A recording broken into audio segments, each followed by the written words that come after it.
Margaret നോംബർഗ് 1940സിലാണ് art therapy കണ്ടുപിടിച്ചത്. So ഇതൊരു creative art making ആണ്. ഇൻഡിവിജ്വൽസിനെ അവരുടെ ഇമോഷൻസ് എക്സ്പ്രസ് ചെയ്യാനും എക്സ്പ്ലോർ ചെയ്യാൻ വേണ്ടിയിട്ടും ഉള്ളത്.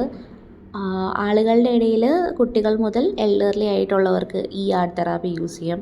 അതിന് പ്രത്യേകിച്ച് ഏജൊന്നുമില്ല. ഓൾസോ ഈ ഒരു തെറാപ്പിയിൽ ഡ്രോയിങ്ങും പെയിൻറ്റിങ്ങും സ്കൾപ്റ്റിങ്ങും അതുപോലെ തന്നെ അതറായിട്ടുള്ള ബാക്കിയുള്ള എല്ലാ ആർട്ടിസ്റ്റിക് എക്സ്പ്രഷൻസും വരും. സോ ഈ ആർട്ട് തെറാപ്പിസ്റ്റ് എന്ന് പറയുന്നത് ഈ ക്ലയൻസിനെ അവരുടെ സിംബോളിക് മീനിങ്സ് ആർട്ട് വർക്കിൽ മനസ്സിലാക്കാനും ഇൻറ്റർപ്രറ്റ് ചെയ്യാൻ വേണ്ടിയിട്ടും ഹെൽപ്പിംഗ് ആണ്.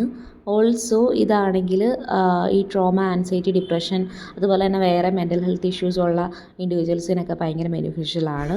പിന്നെ സെൽഫ് എസ്റ്റീം അതുപോലെ തന്നെ സെൽഫ് അവെയർനെസ്, ഇമോഷണൽ റെസിലിയൻസ് ഒക്കെ ഇമ്പ്രൂവ് ചെയ്യാൻ വേണ്ടിയിട്ട് ഈ ആർട്ട് തെറാപ്പി ഭയങ്കര ബെനിഫിഷ്യലാണ്.